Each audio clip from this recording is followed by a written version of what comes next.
পূর্ণাঙ্গ রূপ দিতে হলে কোন ভোটের প্রয়োজন আছে? জামাত সহ কোন গণতন্ত্র মানা সকলেই দলগুলো বলছে আগামী নভেম্বর মাসের মধ্যে গণভোট দিতে হবে। এরপর আজকের বিক্ষোভের দ্বিতীয় নম্বর কারণ হচ্ছে খুনি হাসিনার সময় যাদেরকে হত্যা করা হয়েছে, বিশেষ করে ৩৬শে জুলাইয়ের গণ অভ্যুত্থানে যাদেরকে পাখির মতো হত্যা করা হয়েছে, তাদের এই হত্যাকারীদের বিচার বাংলাদেশের জনগণ প্রকাশ্য দেখতে চায়। এরপরে আগামী ফেব্রুয়ারিতে বর্তমান সরকার জাতীয় সংসদ নির্বাচনের তারিখ ঘোষণা করেছে। এই নির্বাচন আমরা চাই, কিন্তু নির্বাচন করতে গেলে যে লেভেল প্লেইং ফিল্ড দরকার। কোথায় গেল হাসিনা? তোর জন্য আমরা বাঁচি না, ভাবটাই রকম আর কি, তোর জন্য বাঁচি না।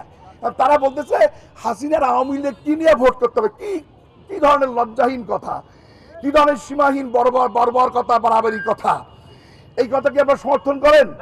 বরং আমরা চাই যারা দোষর হিসাবে পালন করেছে, সহিতা করেছে, অপকর্মের সহিতা করেছে, তাদেরকেও হাসিনার মতোই বিচার করতে হবে। তারা বড় বড় কথা রংপুরে বলছেন।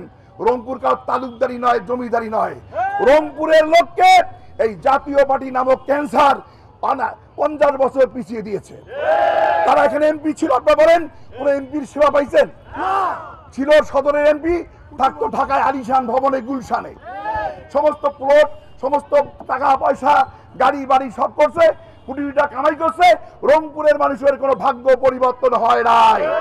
আগামী নভেম্বরে অর্থাৎ ফেব্রুয়ারিতে নির্বাচন হবে, তার আগেই গণভোটের মাধ্যমে এই যে বিভিন্ন দলের স্বাক্ষরিত জুলাই সনদ, তার আইনি ভিত্তি দেওয়ার ব্যবস্থা করতে হবে। এবার আপনাকে একমত? কাজে এইটা নিয়ে যদি কোনো বিশেষ দল তারা যদি আবদার করে, মামার বাড়ির আবদার, সেই আবদারকে রক্ষা করা যাবে? মোটেও ঠিক না।